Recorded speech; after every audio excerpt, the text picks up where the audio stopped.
Hello friends, नमस्कार। स्वागत है एपीटी इंस्टीट्यूट के इस ट्यूटोरियल में सीरीज में, जहां पर हमारा आज का टॉपिक है जावास्क्रिप्ट को कैसे यूज किया जाता है। किन किन तरीकों से हम जावास्क्रिप्ट को यूज करते हैं, जैसे इनलाइन जावास्क्रिप्ट, इंटरनल जावास्क्रिप्ट और एक्सटर्नल जावास्क्रिप्ट। जो लोग हमारे चैनल के रेगुलर सब्सक्राइबर हैं, जो लोग अभी तक सारे ट्यूटोरियल सारी सीरीज देखते हुए आए हैं, उनको आइडिया होगा कि हम लोगों ने HTML और CSS दोनों पढ़े हुए थे। तो वहां पे भी हम लोगों ने स्टाइलिंग 3 तरीके से करी थी। और अगर आप लोगों ने CSS के ट्यूटोरियल सीरीज नहीं देखे हैं और आप CSS पढ़ना चाहते हैं, तो आप हमारी प्लेलिस्ट पर जाकर एक्सेस कर सकते हैं। फिलहाल बढ़ते हैं इस ट्यूटोरियल में आगे और देख लेते हैं जावास्क्रिप्ट को HTML के साथ कैसे यूज करते हैं। Let's begin this class.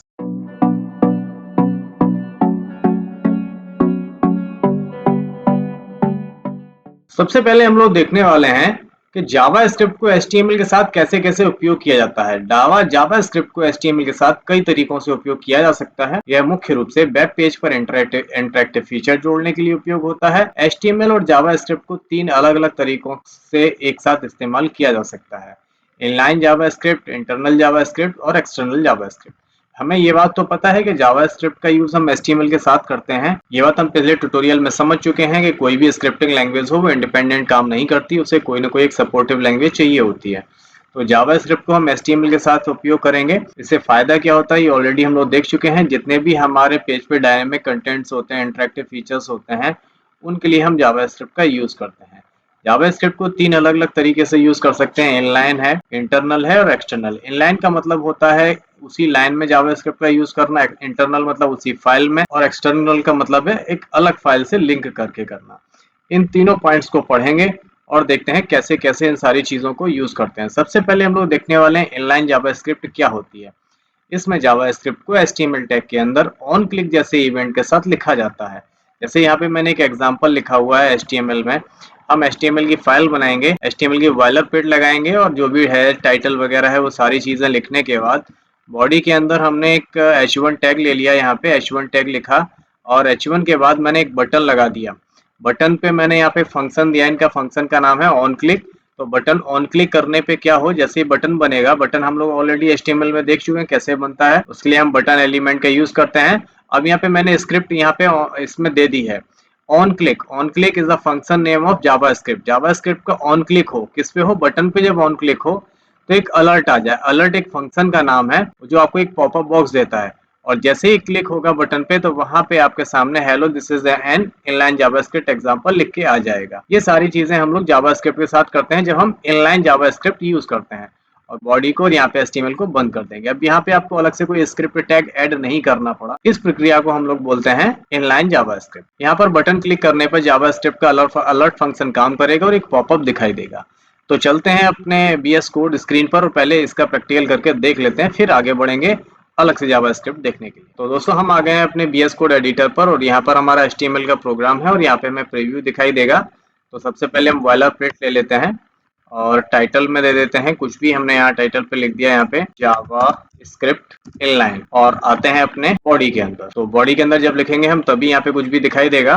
तो फिलहाल एक H1 ले लिया मैंने और H1 के अंदर लिख देते हैं this is an inline JavaScript. और अभी हमारा सिर्फ HTML चल रहा है, हमने जावास्क्रिप्ट का यूज नहीं किया है। अब यहाँ पे हम दूसरा एलिमेंट यूज करना है बटन का, तो मैंने बटन एलिमेंट यूज किया। बटन यहाँ पे देखिए ओपन और पेयर टैग है, तो ओपन और क्लोज दोनों हो गया। अब बटन के साथ हमें क्या करना था, बटन को तो पहले नाम दे देते हैं क्लिक मी। देखिए हमारे बटन का नाम आ गया क्लिक मी।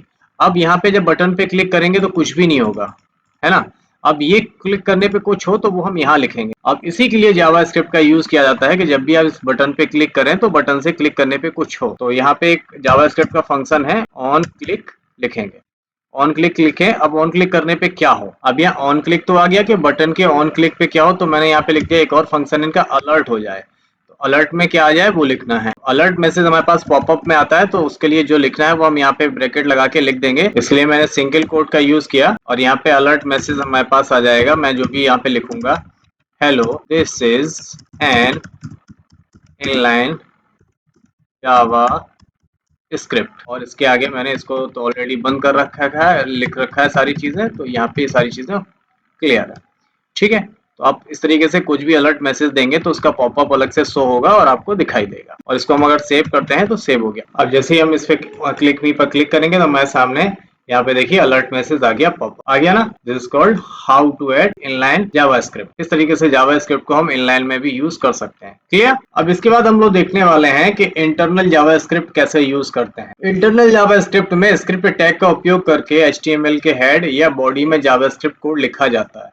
यह तरीका तब उपयोगी होता है जब कोड केवल उसी HTML पेज पर उपयोग किया जाना है। जब भी हमें इंटरनल जावास्क्रिप्ट लिखनी होगी तब हम HTML के उसी पेज में हेड में या बॉडी में कहीं पे भी जावास्क्रिप्ट का कोड लिख सकते हैं, लेकिन बस शर्त यही रहती है कि ये कोड सिर्फ उसी पेज पर काम करेगा जो आप उस समय बना रहे होते हैं।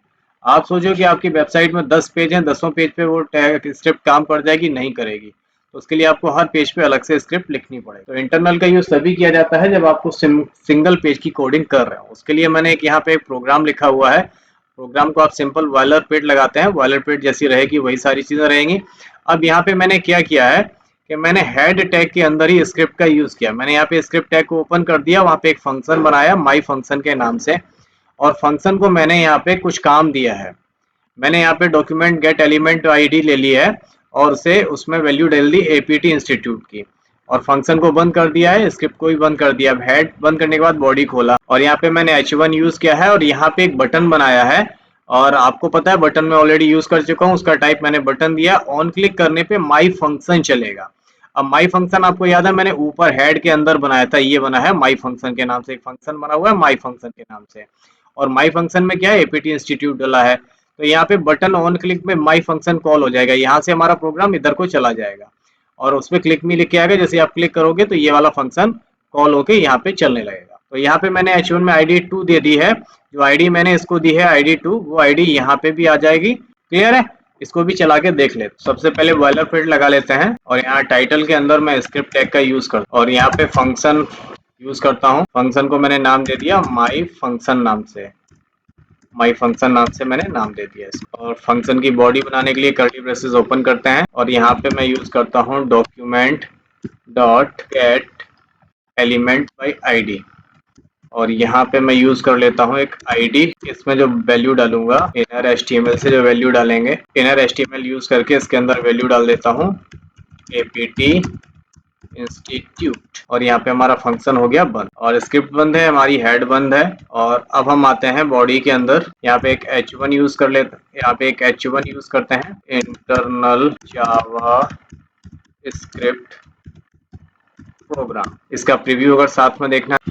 अब यहाँ पे मैं एक और एलिमेंट यूज कर लेता हूँ बटन, इसके अंदर बटन बना के बटन में लिख देता हूँ क्लिक मी, और सेव करते हैं तो यहाँ पे क्लिक मी नाम से बटन बन के आ गया। अभी ये कुछ भी नहीं करेगा क्योंकि मैंने इसको कोई फंक्शन नहीं दिया है। अब यहाँ पे मैं बटन का टाइप दे देता हूँ, बटन का जो टाइप होगा वो होगा बटन। अब इसके बाद मैं इसमें एक और फंक्शन यूज करता हूँ कि ऑन क्लिक क्या करे, ऑन क्लिक क्या करे, तो हमारा एक फंक्शन बना हुआ माई फंक्शन नाम से, उसे कॉल कर ले। जो याद है मैंने यहाँ पे ये माई फंक्शन बनाया है, इसे कॉल करेगा। अब इसको सेव किया। अब यहाँ पे बटन बनाने के बाद मैंने यहाँ पे एक H1 जोड़ना है। अब बटन के बाद मैंने यहाँ पे एक H1 जोड़ दिया, उसमें वेलकम टू एपी इंस्टीट्यूट लिखा तो वो आ गया।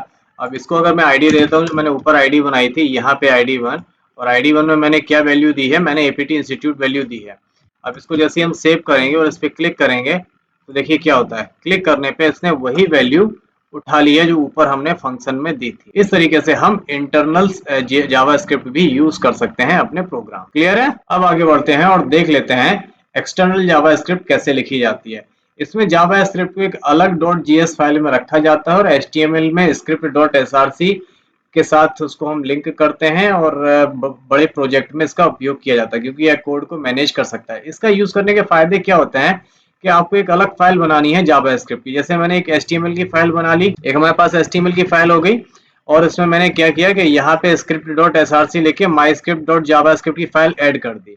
अब इसमें हम जो भी लिखेंगे या जैसा भी होगा वो हमारे पास एक फाइल और बनी है जावास्क्रिप्ट की। तो यहाँ पे हम जो भी चेंजेस करेंगे वो हमारी जावास्क्रिप्ट फाइल जहां जहां लिंक होगी ये वाला चेंजेस वहां पे अप्लाई हो जाएगा। चाहे एक पेज में करो, चाहे 100 पेज में करो, या 1000 पेज करो, जावास्क्रिप्ट का यहाँ पे जो फाइल है, ये फाइल जहां जहां लिंक हो उस जगह पे ये रिफ्लेक्ट करने वाली है। चलते हैं VS कोड एडिटर पर और इसको भी यूज करके आपको दिखाते हैं। यहाँ पे पहले एक बॉयलरप्लेट ले लेते हैं। टाइटल में हम यहाँ पे कुछ भी लिख सकते हैं, कोई इसका मैंडेटरी नहीं है। मैं यहाँ पे जावास्क्रिप्ट लिख देता हूँ और जावास्क्रिप्ट लिख दिया मैंने। अब यहाँ पे मैं स्क्रिप्ट को लिंक करवाता हूँ, तो मैंने स्क्रिप्ट को लिंक करवाया है। स्क्रिप्ट src हम यहाँ पे एलिमेंट यूज करेंगे और यहाँ पे मुझे अपनी ये वाली जो जावास्क्रिप्ट की फाइल बनाई है मैंने, जावा फर्स्ट प्रोग्राम .js। यहाँ पे जब भी आप जावास्क्रिप्ट की फाइल बनाते हैं तो उसका एक्सटेंशन .js देते हैं। तो यहाँ पे मैं फर्स्ट जैसे ही लिखूंगा तो हमारी सेम फोल्डर में बना हुआ, इसलिए यहाँ पे इसने नाम भी ले लिया ऑटोमेटिकली। अब हमारी फाइल लिंक हो गई है जावास्क्रिप्ट JS की। अब हम यहाँ पे जो भी काम करेंगे, जो यहाँ पे जावास्क्रिप्ट प्रोग्राम में लिखा जाएगा, वो HTML में ऑटोमेटिकली रिफ्लेक्ट होता चला जाएगा। इससे यही फायदा होने वाला है कि आप जितने पेजों में इस फाइल को लिंक करोगे, उस जगह पे इसकी प्रोग्रामिंग रिफ्लेक्ट करने वाली है। क्लियर है? यहाँ पे मुझे एक H1 ले लेना है और H1 में मैं चाहूँ तो कुछ भी लिख सकता हूँ। मैं यहाँ पे हेलो स्टूडेंट लिख देता हूँ। वैसे मैंडेटरी नहीं है, आप नहीं लिखना चाहते हैं तो नहीं भी लिख सकते हैं। इसको सेव करते हैं और गो लाइव पर चलते हैं, प्रीव्यू देख लेते हैं कैसा आ रहा है। तो अभी हमारा प्रीव्यू आ गया। हेलो स्टूडेंट हमने यहाँ पे लिखा है, कुछ भी लिख सकते हैं वो आ जाएगा। जैसे मैं यहाँ पे एक पैराग्राफ एलिमेंट लेता हूँ और यहाँ पे कुछ भी लॉरम लिख देता हूँ। लॉरम में 50 वर्ड लिख देता हूँ, तो 50 वर्ड्स का लॉरम यहाँ पे आपको दिख जाएगा और सेव करेंगे तो यहाँ पे आ गया। अब मैं आता हूँ अपनी जावास्क्रिप्ट फाइल में। यहाँ पे मैं मुझे जो करना था HTML में कर चुका हूँ। जावास्क्रिप्ट की फाइल में आते हैं और यहाँ पे एक फंक्शन बनाता हूँ। तो मैं फंक्शन यूज करता हूँ। फंक्शन को नाम दे दिया मैंने माई फंक्शन करके नाम दे दिया और फंक्शन की बॉडी ओपन करने के लिए कर्ली ब्रेसेस ओपन किया। यहाँ पे मैं फंक्शन एक इसका ले लेता हूँ, document dot gate element by ID use करता हूँ। Document gate element by ID use किया। इसका मतलब क्या हुआ कि हम यहाँ पे डॉक्यूमेंट से जो डेटा उठा रहे हैं वो आईडी के थ्रू डेटा उठाएंगे।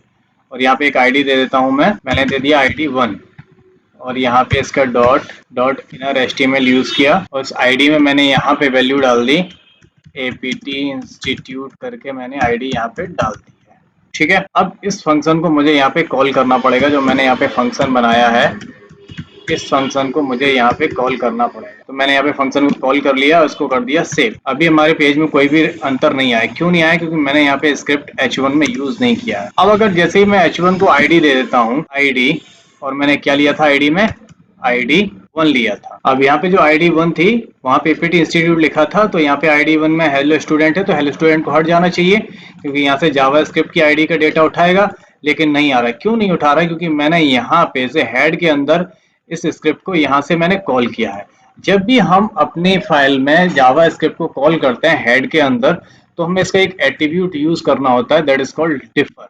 जब हम डिफर यूज करते हैं तो डिफर का मतलब ये होता है कि यहाँ पे जब भी प्रोग्राम को कॉल करेगा तो पहले HTML चलाएगा, उसके बाद जावास्क्रिप्ट को कॉल करेगा। अगर आप इसको यूज नहीं करेंगे तो आपको इस स्क्रिप्ट को यहाँ पे बॉडी के अंदर कॉल करना पड़ेगा, अगर आप इस तरीके से नहीं लिखते हैं तो। अब जैसे ही मैं इसको सेव किया मैंने, यहाँ पे ऑटोमेटिकली APT इंस्टीट्यूट आ गया, यहाँ पे हेलो स्टूडेंट चला गया। क्यों चला गया? क्योंकि आईडी में क्या डला हुआ है, आईडी में जावास्क्रिप्ट में APT इंस्टीट्यूट डला है। तो यहाँ पे आप यहाँ पे कोई लिखो या ना लिखो, बॉडी में H1 में जो आपने लिखा है वो मैंडेटरी नहीं है। आप नहीं लिखोगे तब भी वो हमेशा उठाएगा जो जावास्क्रिप्ट में लिखा है वो चीज। क्लियर है? अगर आप डिफर नहीं लिखते हैं तो सेव करेंगे तो आपका देखिए वापस से हेलो स्टूडेंट आ गया। अब ये अगर आप इसी लाइन को यहाँ से कॉपी, यहाँ से हटा के कट करके और इस H1 के नीचे यहाँ पे डाल देते हैं, तब भी देखिए आपका काम कर गया। अब आपको डिफर लिखने की आवश्यकता नहीं है क्योंकि आपने बॉडी में यूज कर लिया। अगर आप बॉडी में यूज करते हैं तो आपको कोई भी एट्रीब्यूट यूज करने की आवश्यकता नहीं होती। यहाँ पे वो समझ लेता है कि पहले HTML को एग्जीक्यूट करना है, फिर जावास्क्रिप्ट को एग्जीक्यूट करना है। अगर आप हेड एलिमेंट में, हेड एलिमेंट के अंदर, हेड टैग के अंदर यूज करते हैं तो आपको डिफर एट्रीब्यूट यूज करना पड़ेगा। ऐसे बहुत सारे एट्रीब्यूट्स होते हैं जिनको हम समय समय पे आपको बताते चलेंगे। इस तरीके से हम लोग सीख रहे हैं HTML जावास्क्रिप्ट को HTML में कैसे यूज करा जाता है एक्सटर्नल तरीके से, बाहर से जावास्क्रिप्ट की फाइल को बना के। दोस्तों आई होप आप लोगों को जावास्क्रिप्ट को तीनों तरीके से यूज करना अच्छी तरीके से समझ में आ गया होगा। इनलाइन, इंटरनल और एक्सटर्नल कैसे जावास्क्रिप्ट को आप यूज कर सकते हैं। मिलते हैं अपने एक नए ट्यूटोरियल में एक नए टॉपिक के साथ। तब तक अपना ख्याल रखिए, अपने आसपास सफाई जरूर बना के रखिए। टेक केयर, गुड बाय, जय हिंद।